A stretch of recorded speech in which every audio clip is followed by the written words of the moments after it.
What is sourcing? Getting your private label product ready. Obviously हम theoretically चले हैं अब तक, यानी कि हमने अकाउंट भी बना लिया, हमने प्रैक्टिकली अकाउंट बनाया, लेकिन थियोरेटिकली प्रोडक्ट को लेके चले हैं, हमने हंट की प्रोडक्ट। हमें पता है कि हमारी जो प्रोडक्ट है वो मतलब अप्रूव्ड है, अच्छी है, बेहतरीन है, एक अच्छी प्रोडक्ट की डेफिनेशन पे पूरी उतरती है। अब हम उसको फिजिकली इम्प्लीमेंट करने लगे, जो हमने थ्योरेटिकली एक पूरा सिस्टमैटिक एक स्ट्रेटजी बनाई है, हम उसको इम्प्लीमेंट करने लगे। तो उसका जो पहला स्टेप होता है वो उस प्रोडक्ट को रेडी करवाना होता है, and that comes under sourcing the product. So important part of launching your private label product is how perfectly you get your product ready।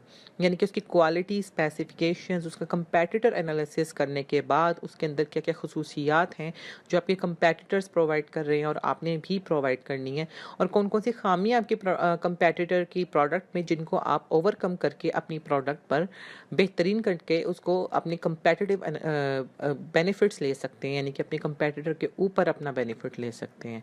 तो buying price has direct affect on selling price. अगर आपकी buying price अच्छी है, for example अगर आप $1 में या $2 में अगर आप एक प्रोडक्ट को सोर्स कर रहे हैं और $6 में या $7 में उसको सेल कर रहे हैं, तो आपको उसमें से टैक्सेस और हर चीज़ की वैल्यू निकाल कर 25% प्रॉफिट मार्जिन बचना चाहिए। Like a set in product hunting कि आपको 25% मार्जिन रखना ही रखना है, इससे डाउन नहीं आप जा सकते, फिर आपके पास प्रॉफिट कुछ बचता नहीं है। सो बेटर है कि प्रॉफिट मार्जिन जो है उसको बाइंग प्राइस के हिसाब से मतलब कैलकुलेट किया जाए before you are going to source. आपको एक सप्लायर के से बात नहीं करनी, हमने कोई 10-15 सप्लायर से बात करनी है, ताकि आपको हर एक से कोट मिल सके और आप हर एक की कोटेशन के ऊपर एग्जैक्टली उसी तरीके से रिस्पॉन्ड कर सकें। मतलब जितना भी आपको प्रॉफिट मार्जिन अच्छा मिल रहा है, जिसके पास उसकी सैंपल अच्छे मिल रहे हैं, तो उसके पास आपने अपनी प्रोडक्ट को रेडी करवाना है।